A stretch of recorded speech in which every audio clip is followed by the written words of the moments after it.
Hello, friends. My name is Nate Jones. I'm in the mood of sharing. And so I want to take this opportunity to share with you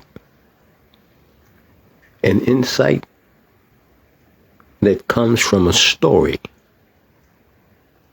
that I have the personal rights to. If there is anybody who has a personal right to this story, it is me.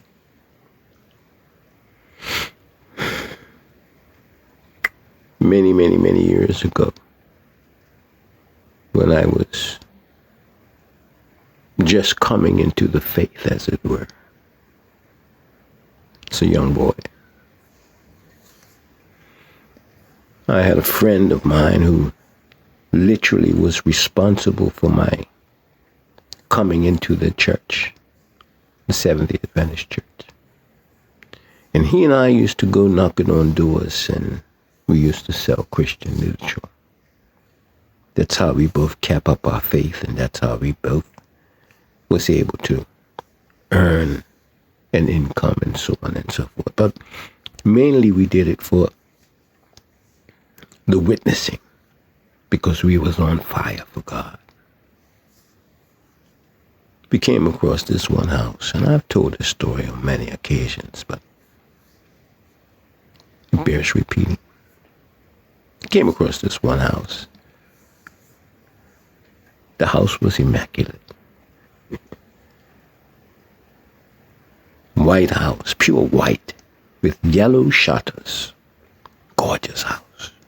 The grass was manicured, unbelievably so. And I looked at my partner, because he too is a very particular person when it comes to his own personal space. He likes to keep things just so, and he has a lot of pride in his ownership. So when we came upon this house, me personally, I felt that there was no way that this man's not going to buy no books. Not with this type of detail that I'm looking at. To make a long story short, we knocked on the door, and of course no one was there, at least from what we can tell. And I was somewhat disappointed, because I knew had the men been there, we would have definitely made a sale, until I heard someone in the back say, we're back here. So we go to the back. Sure enough, there's an elderly couple. The woman is swinging in what seems to be a swing set that must be for the grandchildren, but because it's the two of them together by themselves, she is sitting in the swing, and he's gently pushing her to her, swaying in the breeze. I'm looking at this perfect setting, this perfect picture of this man and this wife in the later years of their lives, and I'm like, wow, picture perfect. And then the man says, hello, gentlemen.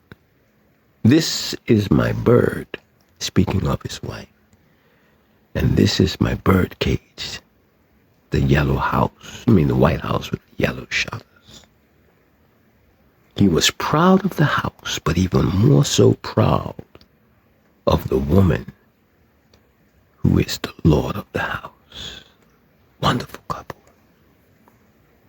Of course, to make a long story short, we told him why we were there, and of course he looked at his wife, who didn't really seem interested in the books, but because he was so gentle and so suave, he asked her if she wanted some books. She couldn't really pick out, so she just simply said, yes. And so he said, I'll buy them all.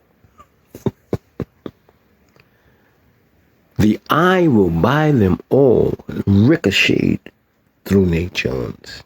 I was so excited and happy. Of course, we left them and we ran on our way, but I just couldn't seem to get that couple off my mind. So I went home, because I lived in the area.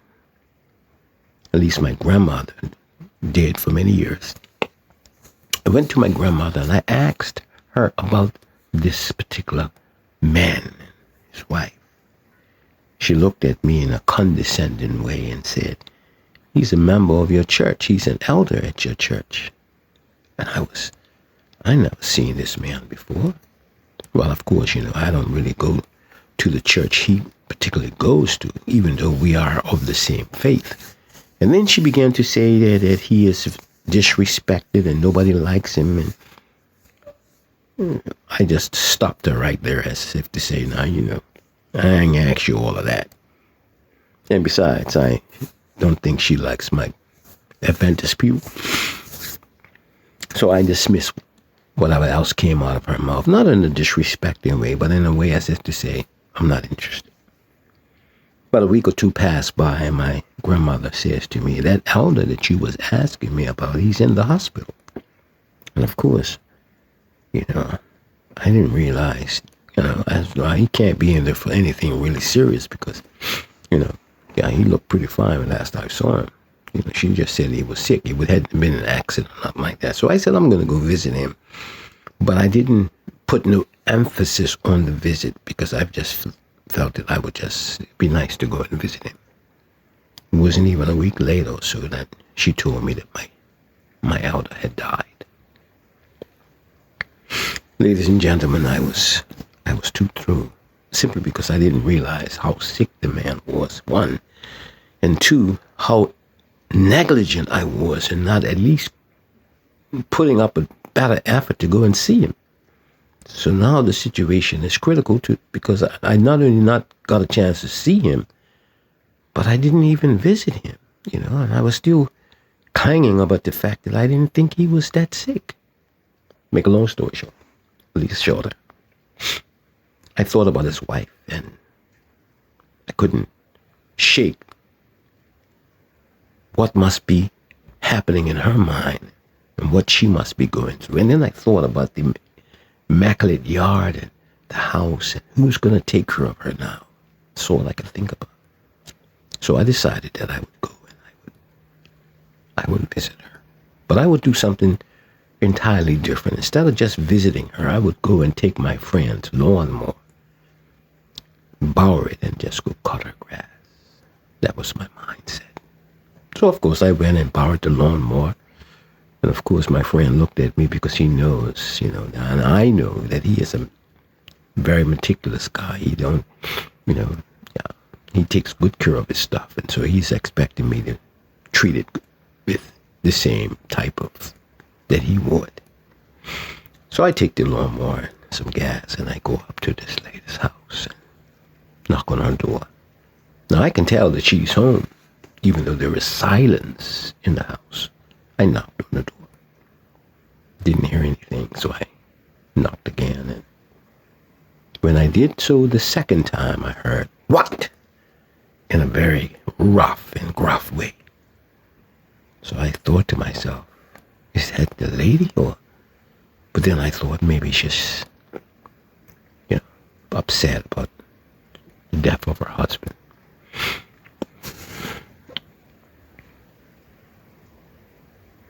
I knock again. And she's like, "What? What do you want?" I said, "Well, ma'am, my name is Nate Jones. I'm just come here to cut your grass. I don't have no money." And I said, "Well, ma'am, I'm not here to take any money. I'm just here because I know this is what your husband would want." And as soon as I said those words, all I heard was, "Get in here. I'm sick of this."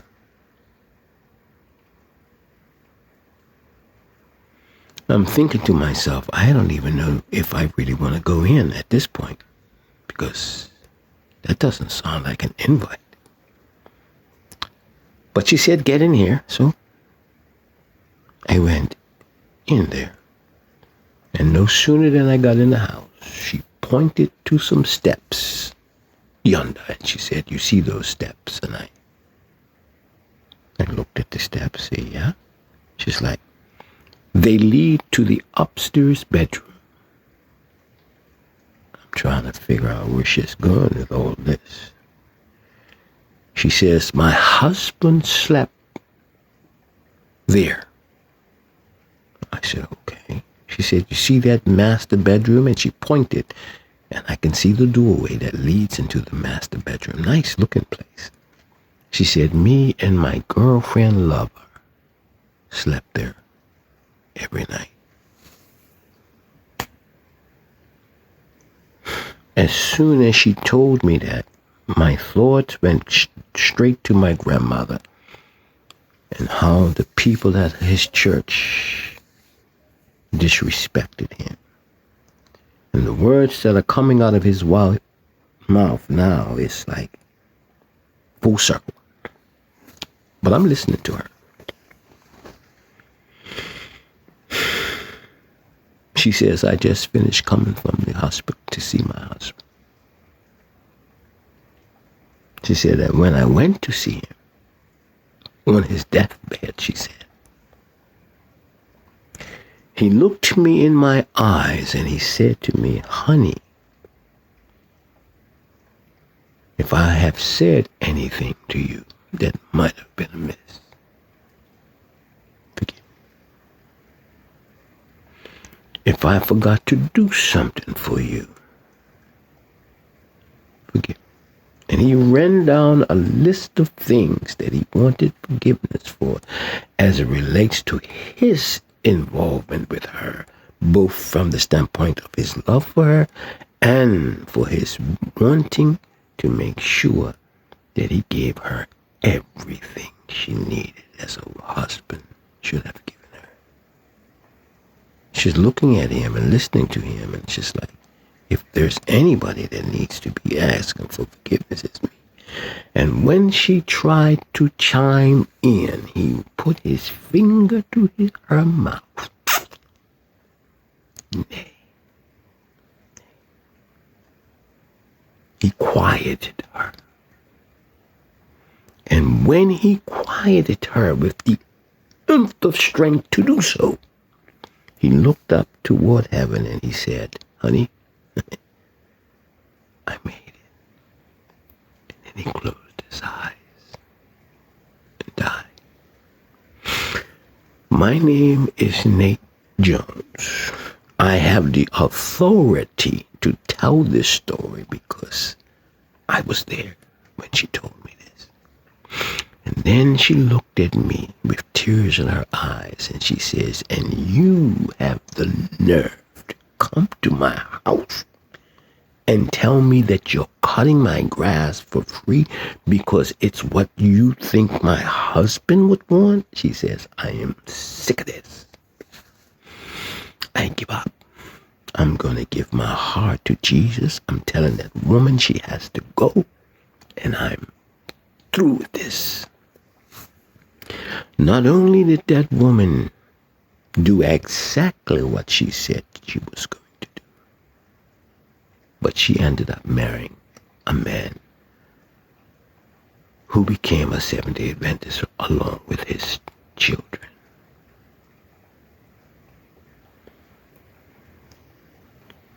That man never got a chance to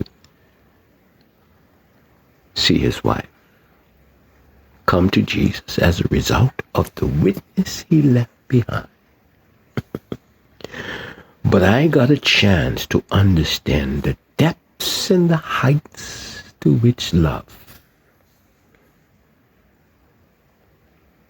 can and will go.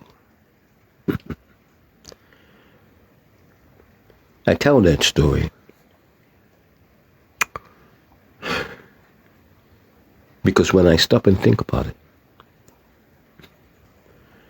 through the laughter and the jeers,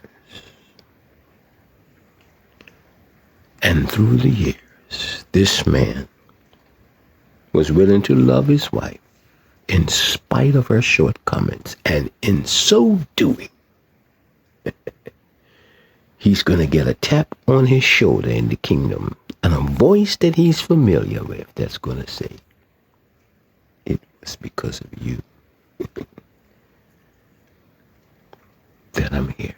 And by the way, let me introduce you to him, them, these. My name is Nate Jones.